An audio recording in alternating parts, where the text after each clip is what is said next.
Right, low light for this one. It's getting late. um, I was just contemplating the difference between how I feel now versus how I felt a few years back. And it's a stark difference, in fact. It truly is. And the thing is,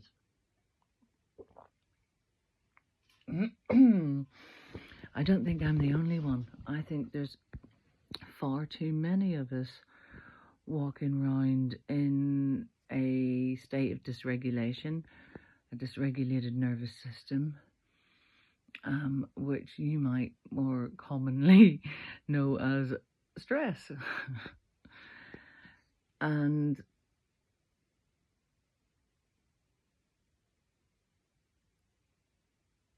then you realize that you don't have the coping mechanisms that you used to have, and we face a choice.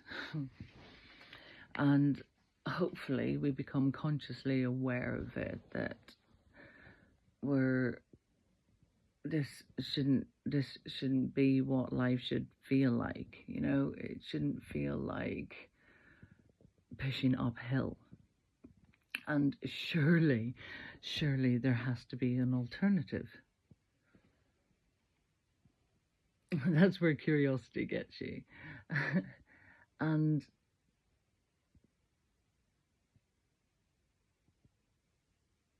with some determination and the just ability to a certain extent, to cling on, because it's quite hard, that period where you realize that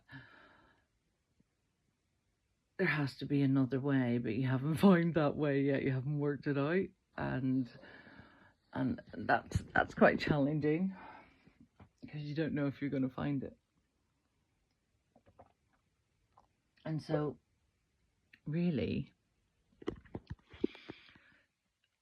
there comes a point where you go, I've exhausted all other options I can think of. The only one I see left is to go within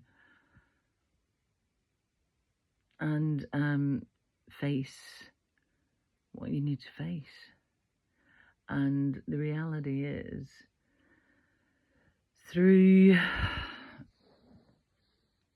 distractions, through just being on the run all the time, and we're in a little, I don't know, like a little maze, and we're just chasing down tasks, ticking off checklists. Not that I do checklists, but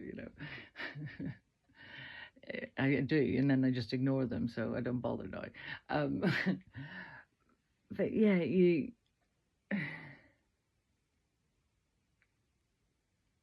end up landing upon the idea that maybe it's not that bad, and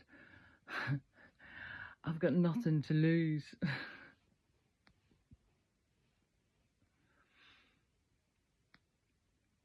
And you approach it with a sense of grace for yourself, and recognize that most people walk around not kind of doing this kind of inner work. And really, it's the secret to feeling much more content with one's life. And when you come through the other side, it's an awakening back into living with a sense of ease.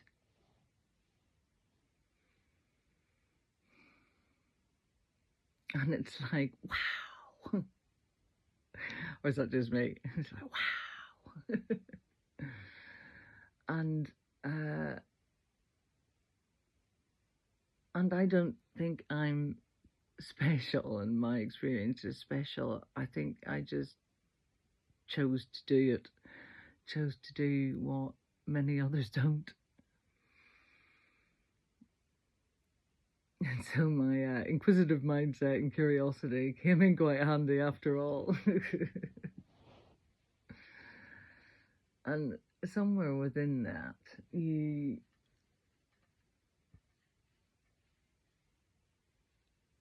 you suddenly realize that actually you had more faith in yourself than what you realized you had. Because to effectively rewire one's brain to a certain extent, and to completely reset your nervous system. And I don't think that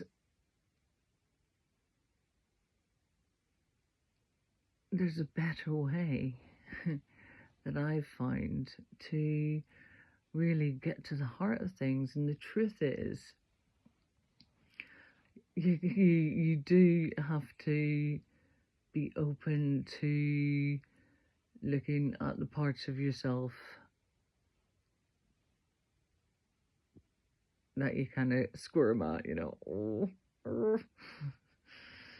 And really, when you go back and revisit them, you suddenly realize that on the most part, either you were doing nothing wrong and actually you're not responsible for other people's perceptions of you.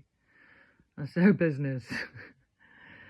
And there's a real sense of detaching from beliefs that you've carried about yourself, and you go, oh, well, all right, okay, that's not really the reality there, I'll let that one go.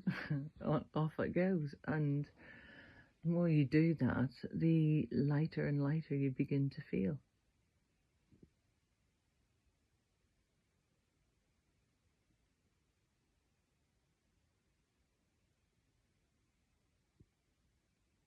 As I say, I don't think that's particularly special. I just think that I've just chosen to do the work, and that is really what it comes down to at the end of the day. And ultimately, within that process, you truly do get to know who you are, and you make peace with whatever you need to make peace with. And then the other side of it is it's freedom. You brings you back into a sense of being in the present moment in your life, and just all the worries you've kind of dealt with. So I have a solo to you. I made it sound fun. And you know, I have so much admiration for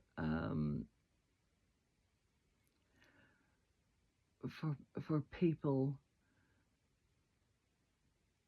and I think people who think a lot maybe find themselves in positions where there's a potential to suffer quite a lot.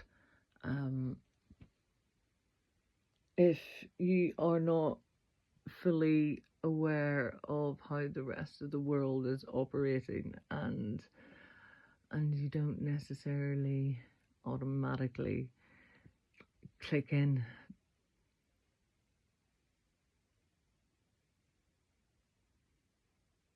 and ultimately you realize most of it wasn't even yours. It was somebody else's garbage that they spewed on you. And what's the point in carrying that? You can have that back. Yeah, I've had my use of it. it served its purpose. Finally, lesson learned. Because it's developing a life skill, really, is how I would perceive it, and I feel it, or I certainly felt it was my responsibility for myself and for the other people in my life that I care about to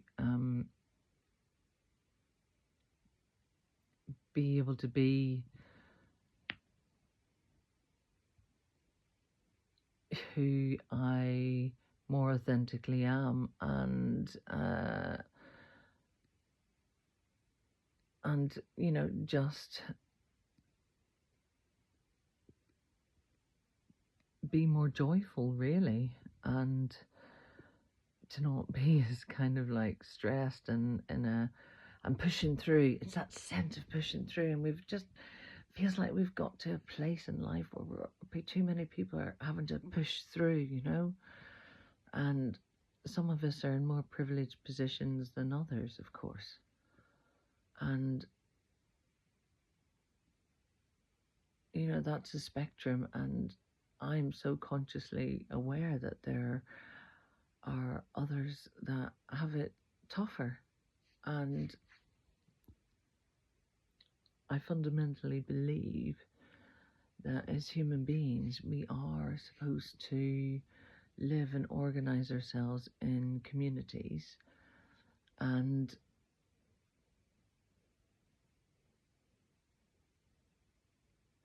we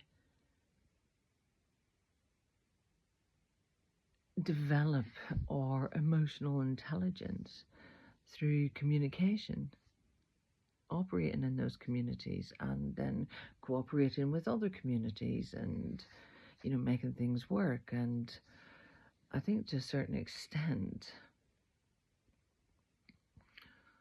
emotional intelligence has gone a bit awry and in the sense that for too long society hasn't put enough of a value on that. We've been working to like a GDP economic model where the only measurement of the success of a society is through through the currency and its value, which is mostly based on borrowed money anyway. It's like, what? What are we doing? How have we ended up here exactly?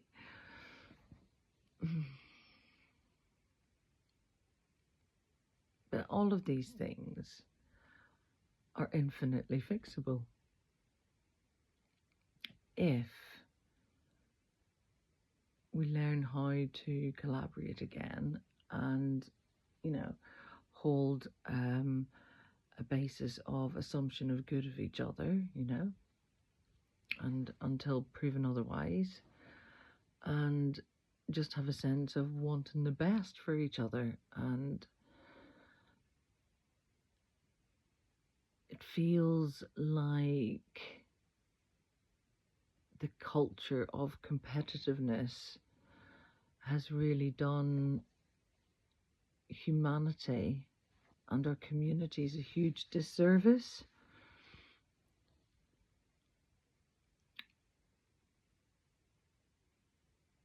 And I think we need to be kind of like quite honest with ourselves and accept that that is so, because as sooner we accept it, the sooner we can fix it. And all we're doing is kicking the can down the road, and we're not really getting these really critical problems resolved. And the fact is, we are an incredibly innovative, creative, dynamic species, and we need to start to think again, in our own brains. And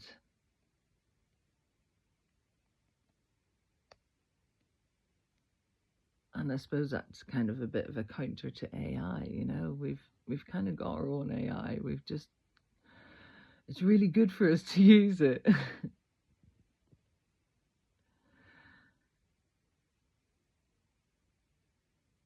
So yeah, I'm all for that. That's tonight's manifesto. How to Change the World by Arlene 101. Well, you just like put ideas out there and then you can just hash it out, can't you? I'm open to other contributing ideas and build upon, and take it on one problem at a time. We're actually really good at these kinds of things. We are built and have the potential. We just got to use it, right?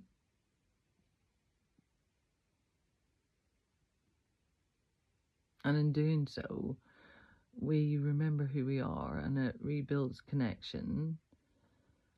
And instead of forming an opinion of a different group of people based on what we're consuming through third party content, actually like meet some people and just be really polite and be curious and learn from each other. I don't think these are like groundbreaking, earth shaking, soul shaking ideas, really. But yeah, that's my suggestion. What about warriors?